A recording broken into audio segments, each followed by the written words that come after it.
Hello everyone, welcome to DCAM channel.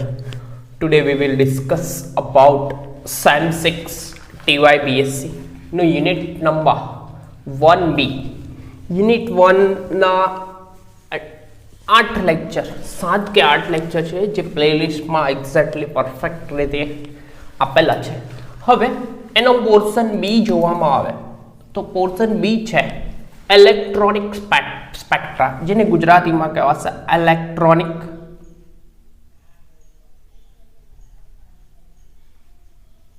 વર્ણપટ. હવે electronic વર્ણપટની વાત કરીએ તો જ્યારે પણ જુદી જુદી શક્તિ ધરાવતી કક્ષકો વચ્ચે ઇલેક્ટ્રોનિક સંક્રાંતિ થાય, ઇલેક્ટ્રોનિક સંક્રાંતિ એટલે કે સપોઝ ન્યુક્લિયસ ફોકસ કરીએ તો એક પહેલી કક્ષા, બીજી, ત્રીજી, બરાબર. તો ઇલેક્ટ્રોન જ્યારે પણ એટલે કે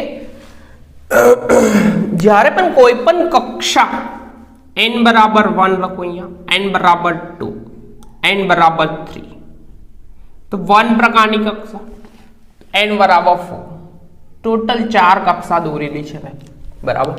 તો એમાં રહેલી કક્ષકો તો 1 પ્રકારની કક્ષક, 1 પ્રકારની કક્ષકની વાત કરીએ તો 1s કક્ષક આવશે, 2 પ્રકારની 2s and 2p, ત્યાર પછી 3 પ્રકારની 3s, 3p and 3d, 4 પ્રકારની 4s, 4p, 4d and 4f, બરાબર છે. તો જ્યારે પણ ભિન્ન જુદી જુદી શક્તિ ધરાવતી કક્ષકો વચ્ચે ઇલેક્ટ્રોનિક સંક્રાંતિ થવાથી જે સ્પેક્ટ્રા મળે, એટલે કે ઇલેક્ટ્રોન નીચી શક્તિ ધરાવતી કક્ષકમાંથી ઊંચી શક્તિ ધરાવતી કક્ષકમાં જાય ત્યારે આપણને ઓબ્ઝર્વેશન કરવા મળે, એટલે કે સ્પેક્ટ્રા મળે. શું મળે? સ્પેક્ટ્રા. સપોઝ ઇલેક્ટ્રોન આ 1s કક્ષકમાં એક ઇલેક્ટ્રોન છે, 1s કક્ષકમાં રહેલું ઇલેક્ટ્રોન ઊંચી શક્તિ ધરાવતી કક્ષક, સપોઝ 4 પ્રકારની કક્ષક 4d કક્ષકમાં ઇલેક્ટ્રોન જાય, 4d1 થાય, તો અહીંયા વન ટાઈપ ઓફ વિકિરણ ઓબ્ઝર્વ કરવામાં આવે, તેને કહેવાશે સ્પેક્ટ્રા.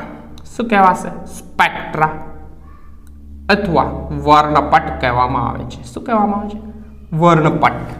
તો આ જે સ્પેક્ટ્રા છે તે ઇલેક્ટ્રોનિક સ્પેક્ટ્રા છે. હવે જનરલી આ સ્પેક્ટ્રા નીચી શક્તિ ધરાવતી કક્ષકમાંથી સૌથી ઊંચી શક્તિ ધરાવતી કક્ષકમાં ઇલેક્ટ્રોનની સંક્રાંતિ થાય તો આ પ્રકારની સંક્રાંતિ જનરલી કાર્બનિક કાં તો અકાર્બનિક સંયોજનોમાં જોવા મળે છે. તો સ્પેક્ટ્રા ઓબ્ઝર્વ કરવા માટે સ્પેક્ટ્રોમીટર નામનું સાધન વપરાય છે. કયું સાધન? સ્પેક્ટ્રોમીટર. સ્પેક્ટ્રોમીટર નામના સાધનમાં થાય છે કે જનરલી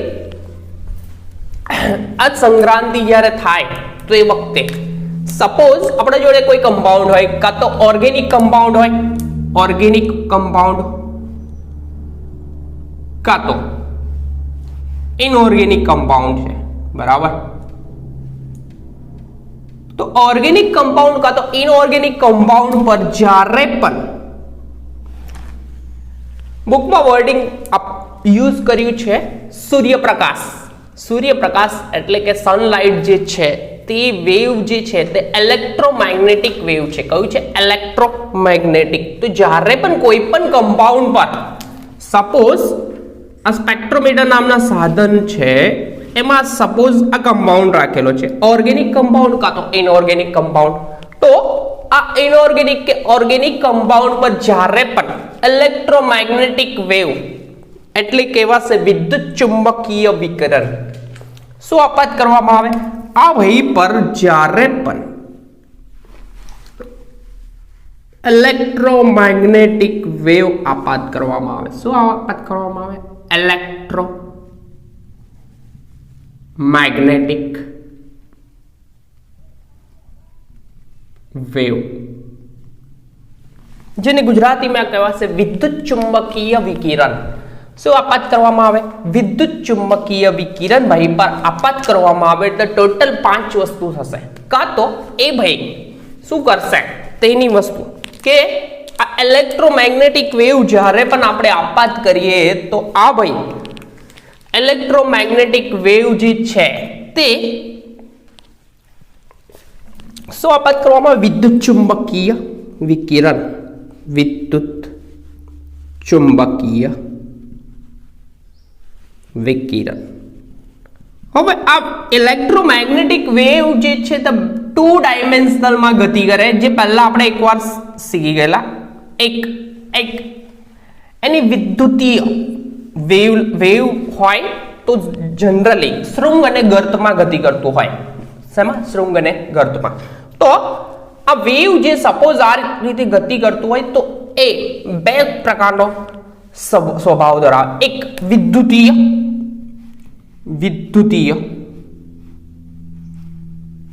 અને બીજી પ્રોપર્ટી ધરાવે મેગ્નેટિક ફિલ્ડ એટલે કે ચુંબકીય. તો મેગ્નેટિક વેવ એટલે કે આ રીતનું હશે મેગ્નેટિક પ્રોપર્ટી. કઈ? ચુંબકીય. તો આ ભાઈ પર જ્યારે પણ કોઈ પણ ઓર્ગેનિક કે ઇનઓર્ગેનિક કમ્પાઉન્ડ પર જ્યારે પણ ઇલેક્ટ્રોમેગ્નેટિક વેવ એટલે કે વિદ્યુત ચુંબકીય વિકિરણ આપાત કરવામાં આવે તો આ ભાઈ શું કરશે? ટોટલ 5 વસ્તુ થાય. કાં તો આ ભાઈ શોષણ કરે. શું થાય? શોષણ થાય. બીજી વસ્તુ શોષણ. જ્યારે પણ આ ભાઈ પર કોઈ પણ ઓર્ગેનિક કાં તો ઇનઓર્ગેનિક કમ્પાઉન્ડ પર વિદ્યુત ચુંબકીય વિકિરણ આપાત કરવામાં આવે તો ટોટલ 5 વસ્તુ થાય. 5 વસ્તુ થાય છે. કઈ તે મેં કહું છું. પહેલી વસ્તુ કે આ ભાઈ પર એબ્સોર્પ્શન થાય એટલે કે આ ભાઈ પૂરેપૂરું વિદ્યુત ચુંબકીય વિકિરણનું શોષણ કરે. તો મેં ફર્સ્ટ લખું છું એબ્સોર્પ્શન એટલે કે એની સરફેસ પર એનું શોષણ થાય. કાં તો બીજી વસ્તુ કે આ વિદ્યુત ચુંબકીય રિફ્લેક્ટ બેક થાય એટલે કે પાછું વળે. તો અને મેં દર્શાવું અહીંયા સેકન્ડ વન કરી રિફ્લેક્શન, પરાવર્તન થાય. બરાબર. ત્યાર પછી ત્રીજી વસ્તુ થાય કે ઇમિશન થાય. ઇમિશન. થર્ડ વન થશે ઇમિશન. થોડું શોષાશે અને થોડું બહાર નીકળી જશે. ચોથી વસ્તુ થશે પૂરેપૂરું ટ્રાન્સમિશન થઈ જાય, અંદરથી પસાર થઈ જાય. શું થાય? ટ્રાન્સમિશન.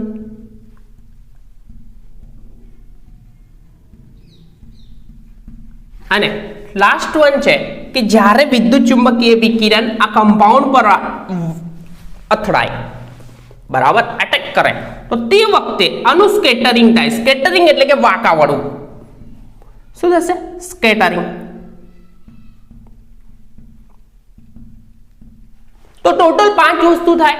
તો જનરલી જ્યારે પણ ઓર્ગેનિક કાં તો ઇનઓર્ગેનિક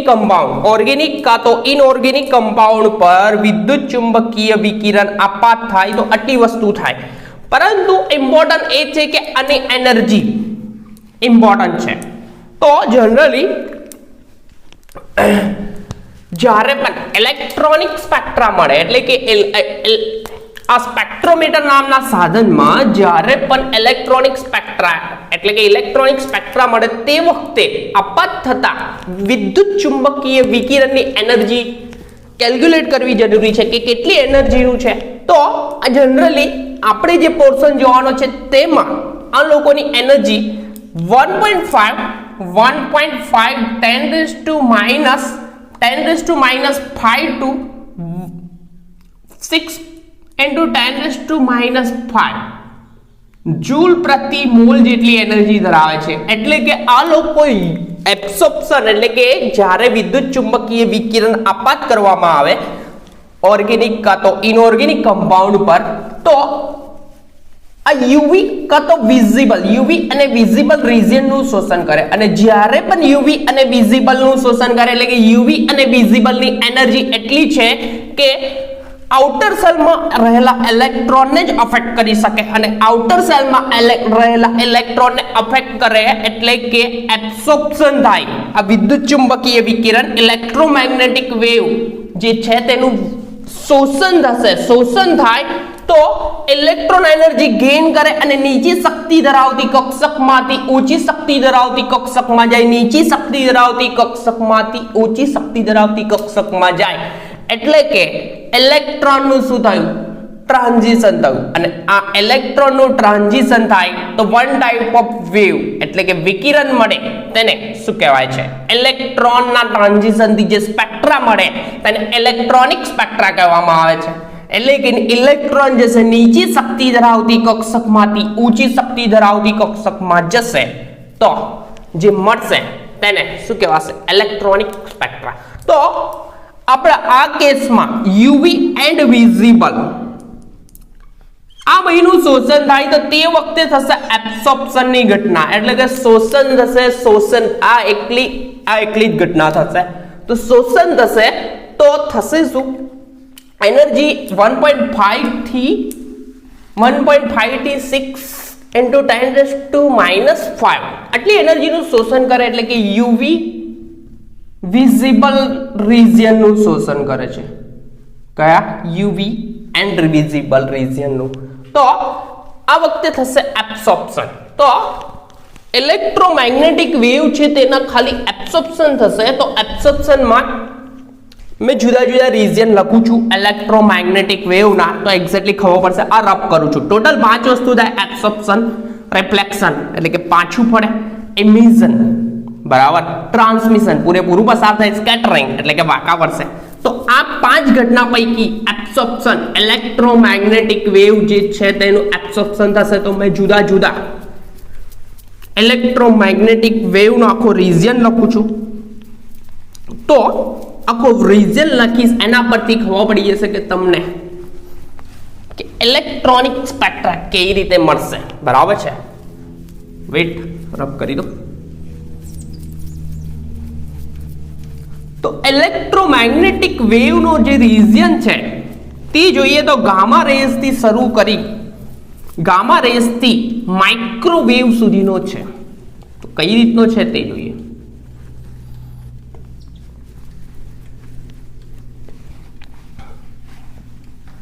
તો ગામા રેઝ જેની એનર્જી સૌથી વધારે છે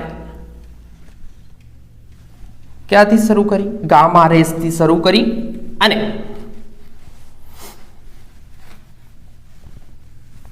રબ કરો. વેટ. ગામા રેઝ થી શરૂ કરી માઇક્રોવેવ સુધીનો છે. તો મેં લખું છું આપણો ભાઈ પહેલો ભાઈ છે જેની શક્તિ ઇલેક્ટ્રોમેગ્નેટિક વેવ.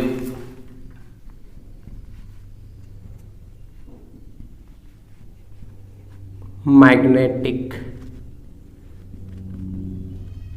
વેવ એટલે કે જ્યારે પણ સૂર્યપ્રકાશ આપાત કરવામાં આવે, કોઈ પણ ટ્રાન્ઝિશન મેટલ હોય, સંક્રાંતિ ધાતુ તત્વ, તેના પર ઇલેક્ટ્રોમેગ્નેટિક વેવ એટલે કે વિદ્યુત ચુંબકીય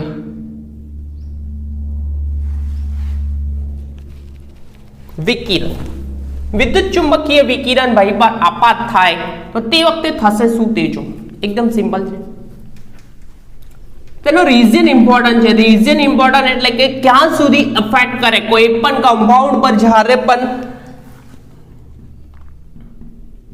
વિકિરણ વિદ્યુત ચુંબકીય વિકિરણ આપાત થાય તો ભાઈને ક્યાં સુધી અફેક્ટ કરે. તો જોઈ લો. એક પહેલું છે આપણા જોડે ગામા રેઝ. ગામા રે જેની એનર્જી સૌથી વધારે. પછી છે એક્સરે. એક્સરે ત્યાર પછી આવશે યુવી એન્ડ વિઝિબલ રે. યુવી એન્ડ વિઝિબલ રે. ત્યાર પછી આવશે IR infrared. Infrared way. And ત્યાર પછી આવશે માઇક્રોવેવ. એન્ડ લાસ્ટ વન હશે રેડિયો વેવ.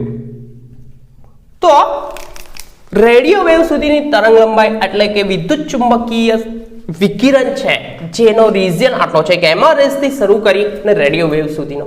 હવે આ ભાઈ જે છે ગામા રે ની શક્તિ એટલી બધી વધારે છે કે ઇનર સેલ એટલે કે અંદર ન્યુક્લિયસ સુધી પહોંચી શકે છે. આ બંનેની શક્તિ એટલી વધારે છે. પરંતુ આપણો રીજિયન કયો શોષણ થાય છે? UV and visible.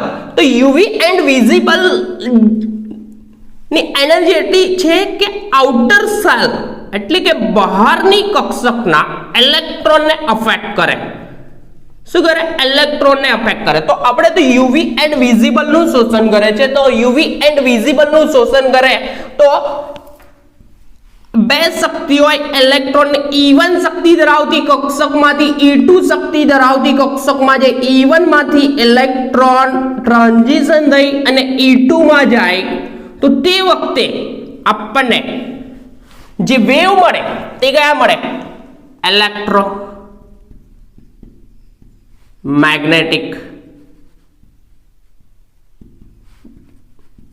Electromagnetic wave છે. ઇલેક્ટ્રોનિક સ્પેક્ટ્રા મળશે. જે વખતે આ ભાઈ શોષણ કરશે કોનો? યુવી એન્ડ વિઝિબલ નું શોષણ કરશે. યુવી એન્ડ વિઝિબલ નું શોષણ કરે તો આ ભાઈ માં થશે શું કે શક્તિનું શોષણ કરી નીચી શક્તિ ધરાવતી કક્ષકમાંથી ઊંચી શક્તિ ધરાવતી કક્ષકમાં જશે. નીચી શક્તિ ધરાવતી કક્ષકમાંથી ઊંચી શક્તિ ધરાવતી કક્ષકમાં જ્યારે પણ ઇલેક્ટ્રોન જાય તો આપણને જે સ્પેક્ટ્રા મળે, વર્ણપટ મળે, તેને શું કહેવાશે? ઇલેક્ટ્રોનિક સ્પેક્ટ્રા. કયા સ્પેક્ટ્રા મળશે? ઇલેક્ટ્રોનિક સ્પેક્ટ્રા. ઇલેક્ટ્રોનિક વર્ણપટ મળશે એટલે કે નીચી શક્તિ ધરાવતી કક્ષકમાંથી ઊંચી શક્તિ ધરાવતી. ત્યાર પછી IR રીજિયન નું જ્યારે પણ શોષણ કરે તો IR વેવ છે તે કરાવશે શું? વાઇબ્રેશન. એટલે કે જ્યારે પણ બોન્ડિંગ બન્યું હોય કોઈ પણ કમ્પાઉન્ડ હોય, ઓર્ગેનિક હોય કે ઇનઓર્ગેનિક, ઓર્ગેનિક કમ્પાઉન્ડમાં V1 થી V2 વાઇબ્રેશનલ સ્પેક્ટ્રા મળશે. વાઇબ્રેશનલ એટલે કે ખેંચાણ કાં તો નમન કંપન. ગુજરાતીમાં કહેવાશે નમન કંપન કાં તો ખેંચાણ કંપન એટલે કે વાઇબ્રેશનલ સ્પેક્ટ્રા મળશે. અને માઇક્રોવેવની વાત કરીએ તો માઇક્રોવેવની વાત કરીએ તો આ ભાઈની એનર્જી એટલી છે કે મોલેક્યુલને રોટેટ કરાવી શકે. તો અહીંયા J1 થી J2 તો આ રોટેટ કરાવે છે. શું કરાવે? Rotate molecule. અને લાસ્ટ વન છે રેડિયો વેવ. તો રેડિયો વેવના કારણે આપણને સ્પેક્ટ્રા જે મળે છે તે કયા મળે છે? NMR nuclear magnetic resonance. NMR સ્પેક્ટ્રા મળે છે. તો આ ભાઈ શું કરાવે છે? ન્યુક્લિયસની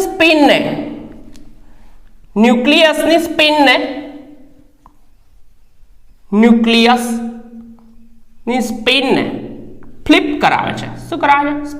તો સ્પિન ક્વોન્ટમ આંક એટલે કે સ્પિન ફ્લિપ કરાવે છે. શું કરાવે છે?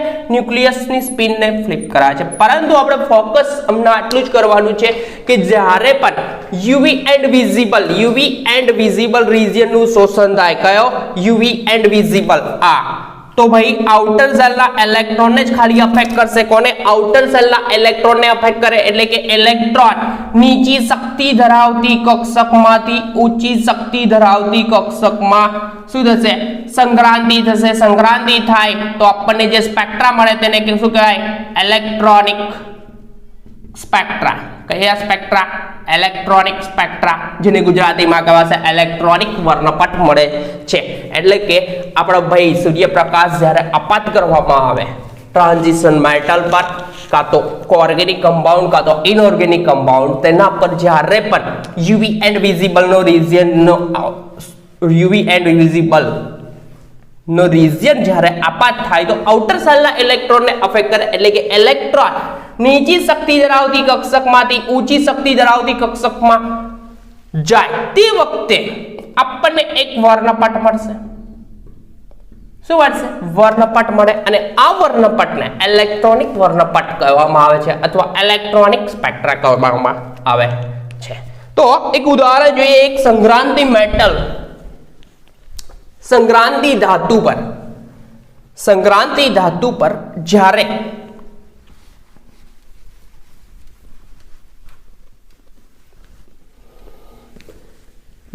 પણ સંક્રાંતિ ધાતુ પર જ્યારે પણ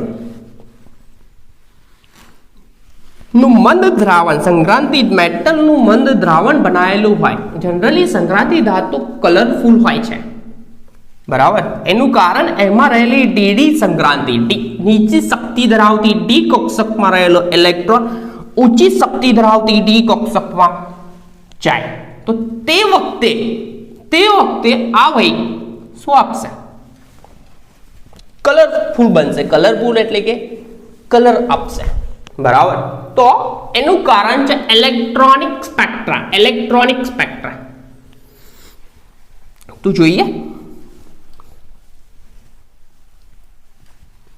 આમાં એનર્જીનું શોષણ થાય છે, જોઈ લેજો. 1.5 10⁻⁵ થી 6 × 10⁻⁵ જૂલ પ્રતિ મોલ. આ એનર્જી છે યુવી એન્ડ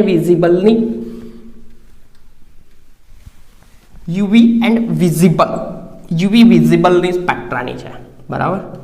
તો યુવી વિઝિબલ રિયુઝનનું શોષણ કરે તો આપણો વહી જે છે, આપણું કમ્પાઉન્ડ છે તે ઇલેક્ટ્રોનિક સ્પેક્ટ્રા આપશે. તો ડીડી સ્પેક્ટ્રા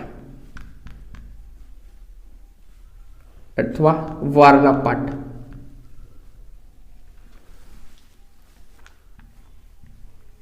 એટલે શું? ક્વેશ્ચન આવો હોય, ડીડી વર્ણપટ અથવા ડીડી સ્પેક્ટ્રા એટલે શું? તો ડી કક્ષકની વાત કરીએ એટલે કે જનરલી સંક્રાંતિ મેટલ, સંક્રાંતિ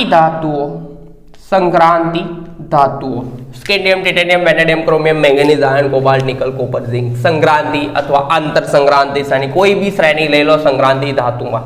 તો એમાં રહેલા ઇલેક્ટ્રોન, જનરલી ડી કક્ષકમાં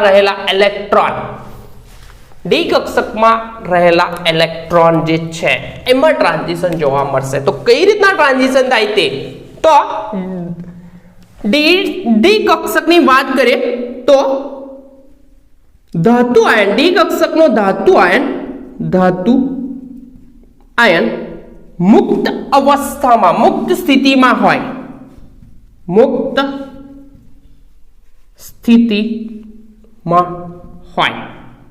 ત્યારે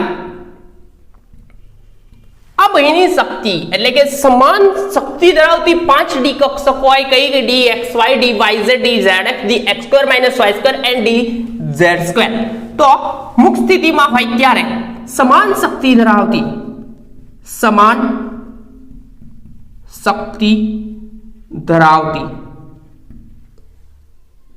5 ડી કક્ષકો હોય. 5 ડી કક્ષક હોય. કેટલી? 5 સમાન શક્તિ ધરાવતી 5 ડી કક્ષક હોય. હવે આ ધાતુ મેટલ એટલે કે આ સંક્રાંતિ ધાતુમાં ડી કક્ષકમાં ઇલેક્ટ્રોન, તો મેટલ આયનની નજીક જ્યારે પણ તો જ્યારે પણ લિગેન્ડ આવે, ધાતુ આયનની નજીક જુદા જુદા પ્રકારના લિગેન્ડ, ધાતુ આયનની નજીક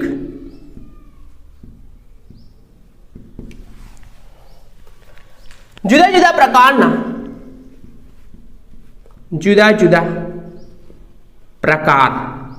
લિગેન્ડ ક્ષેત્ર એટલે કે લિગેન્ડ આવે, સપોઝ 4 લિગેન્ડ આવે તો કાં તો સમચતુષ્ફલકીય ક્ષેત્ર કાં તો સમતલીય સમચોરસ લિગેન્ડ ક્ષેત્ર ઉત્પન્ન કરે. તો જુદા જુદા લિગેન્ડ હોય ત્યારે લિગેન્ડ ક્ષેત્ર ઉત્પન્ન થાય. લિગેન્ડ ક્ષેત્ર ઉત્પન્ન થાય. હવે સપોઝ ઉદાહરણ લઈએ TiH2O6, TiH2O6 6 લિગેન્ડ છે. ઉપર ચાર્જ છે સ્કેન્ડિયમ ટાઇટેનિયમ 3 લઈ લઈએ બરાબર TiH2O6 તો ટાઇટેનિયમ ની ઇલેક્ટ્રોન રચના જોઈએ ટાઇટેનિયમ Z બરાબર 22 તો આર્ગોન પર કમ્પ્લીટ 4s2 ને 3d 2 3 ઇલેક્ટ્રોન દૂર કરું Ti+3 કરું તો અહીંયા કન્ટિન્યુ માં જવાનું Ti+3 બરાબર તો આર્ગોન પર એઝ ઇટ ઇઝ રહેશે 4s માંથી 2 ઇલેક્ટ્રોન એન્ડ 3d માંથી 1 ઇલેક્ટ્રોન હવે અહીંયા કેટલા લિગેન્ડ છે 6 લિગેન્ડ છે હવે આ ધાતુ આયન નું TiH2O6 નું સોલ્યુશન પર જ્યારે પણ નિર્બળ સોલ્યુશન બનાવેલું હોય તો જુદી જુદી શક્તિ ધરાવતો પ્રકાશ આપાત કરવામાં આવે તો આમાં ઇલેક્ટ્રોનનું ટ્રાન્ઝિશન થાય ઇલેક્ટ્રોનનું ટ્રાન્ઝિશન એટલે કે જ્યારે પણ ધાતુ આયનની મુક્ત સ્થિતિમાં હોય તો સમાન શક્તિ ધરાવતી ટોટલ 1 2 3 4 એન્ડ 5 કક્ષક હોય પરંતુ આ 6 લિગેન્ડ નજીક આવે એટલે કે ક્ષેત્ર કયું થયું ઓક્ટાહેડ્રલ અષ્ટફલકીય ક્ષેત્ર ઉત્પન્ન થાય તો આ ડી કક્ષકોનું વિભાજન થાય અને ઊંચી શક્તિ ધરાવતી કક્ષક 2 મળે ઈજી પ્રકારની જે અક્ષિસ પર ગોઠવાયેલી હોય કેમ કે લિગેન્ડ પણ અક્ષ પર જ ગોઠવાયેલા છે અષ્ટફલકીય ક્ષેત્ર આ SYBSc માં ભણી ગયા છો તમે લોકો અને નીચી શક્તિ ધરાવતી કક્ષક કઈ મળે છે T2G બરાબર એક જ સેકન્ડ આ દેખાય છે મેં જોઈ લો નીચી શક્તિ ધરાવતી કક્ષક T2G પ્રકારની મળશે બરાબર છે તો નીચી શક્તિ ધરાવતી કક્ષક T2G પ્રકારની કક્ષક મળશે હવે according to rule of Pauli અને હુન્ડ અહીંયા ઇલેક્ટ્રોન Ti+3 છે મેટલ Ti+3 તો આમાં અહીંયા એક ઇલેક્ટ્રોન તો according to rule of Pauli અને હુન્ડ તો આ નીચી શક્તિ ધરાવતી કક્ષકમાં T2G માં ઇલેક્ટ્રોન ગોઠવાયેલો હશે હવે જ્યારે પણ આ પેપર આના સોલ્યુશન પર જુદી જુદી શક્તિ ધરાવતો સનલાઇટ સૂર્ય પ્રકાશ આપાત કરવામાં આવે તો આ ઇલેક્ટ્રોન શક્તિનું શોષણ કરીને ઊંચી શક્તિ ધરાવતી કક્ષક Eg માં જશે તો આ નીચી શક્તિ ધરાવતી ડી કક્ષકમાંથી ઊંચી શક્તિ ધરાવતી ડી કક્ષકમાં જાય તો આ જે સ્પેક્ટ્રા મળે એને કહેવાય છે ડીડી સંક્રાંતિ કઈ સંક્રાંતિ કહેવાય ડીડી સંક્રાંતિ અથવા ડીડી સ્પેક્ટ્રા કહે છે અને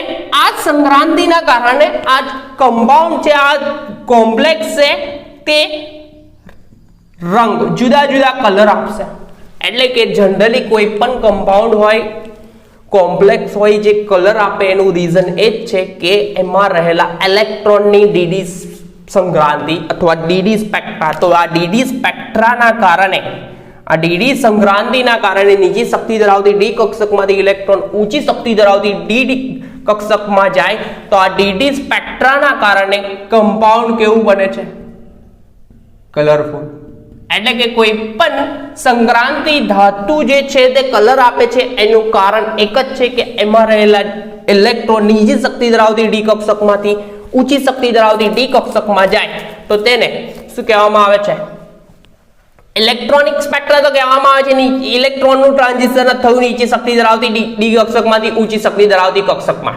પરંતુ આ ભાઈ શું કહેવાય રંગ આપે છે એનું કારણ છે ડીડી ટ્રાન્ઝિશન ડીડી સ્પેક્ટ્રા તો કોઈ પણ કમ્પાઉન્ડ કલરફુલ હોય એમાં કઈ સંક્રાંતિ થતી હોય ડીડી સંક્રાંતિ થતી હોય છે બરાબર તો આ હતું આપણું ઇલેક્ટ્રોનિક સ્પેક્ટ્રા જેનું હતું ઇન્ટ્રોડક્શન તો ઇન્ટ્રોડક્શનમાં આટલું એકદમ સિમ્પલ છે બરાબર છે જોઈ લેજો ઇમ્પોર્ટન્ટ વસ્તુ છે બરાબર યુવી રિજિયનનું શોષણ કરે છે યુવી રિજિયનની એનર્જી એટલી જ હોય છે કે આઉટર સેલના ઇલેક્ટ્રોનને ઇફેક્ટ કરે તો ઇલેક્ટ્રોનને ઇફેક્ટ કરે તો ઇલેક્ટ્રોન એનર્જી ગેઇન કરે એબ્સોર્પ્શન કરે શોષણ કરી ને નીચી શક્તિ ધરાવતી કક્ષકમાંથી ઊંચી શક્તિ ધરાવતી કક્ષકમાં જાય તો આ જે થયું તેને ઇલેક્ટ્રોનિક સંક્રમણ અથવા ઇલેક્ટ્રોનિક ટ્રાન્ઝિશન કહેવાય એના કારણે આપણને જે સ્પેક્ટ્રા મળે વર્ણપટ મળે સ્પેક્ટ્રોમીટર નામના સાધનમાં તેને ઇલેક્ટ્રોનિક વર્ણપટ અથવા ઇલેક્ટ્રોનિક સ્પેક્ટ્રા કહેવામાં આવે છે હવે એક ઉદાહરણ છે TiH2O6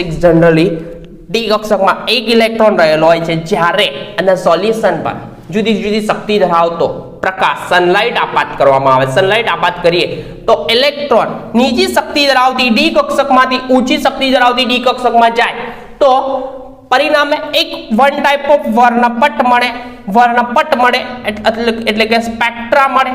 આ સ્પેક્ટ્રાને કયો સ્પેક્ટ્રા કહેવાય? ડીડી સ્પેક્ટ્રા. કયો સ્પેક્ટ્રા? ડીડી સ્પેક્ટ્રા અથવા ડીડી સંક્રાંતિ અથવા ડીડી વર્ણપટ કહે છે. શું કહે છે?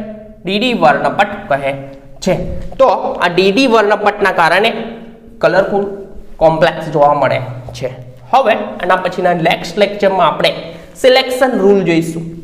એટલે કે કોઈ પણ ટ્રાન્ઝિશન થતું હોય તો એના માટેના કેટલાક રૂલ છે, બરાબર. જીરાડમાં ટ્રાન્ઝિશન થતું હોય તો એ માન્ય ટ્રાન્ઝિશન છે, અનજીરાડમાંથી અનજીરાડમાં થતું હોય તો માન્ય છે. ત્યાર પછી રૂલ છે, બહુ બધા રૂલ છે, બહુ નથી, ઇઝી છે. તો નેક્સ્ટ લેક્ચરમાં જોઈશું આપણે શું જોઈશું? Selection rule. તો ત્યાં સુધી કન્ટિન્યુ પ્રિપેર કરતા રહો. નેક્સ્ટ લેક્ચરમાં મળીશું સિલેક્શન રૂલ સાથે, બરાબર છે. આપણી ચેનલને સબસ્ક્રાઇબ ના કરી હોય તો પહેલા કરી દેજો ભાઈ, બરાબર છે. તો નેક્સ્ટ લેક્ચરમાં આપણે જોઈશું selection rule for a transition.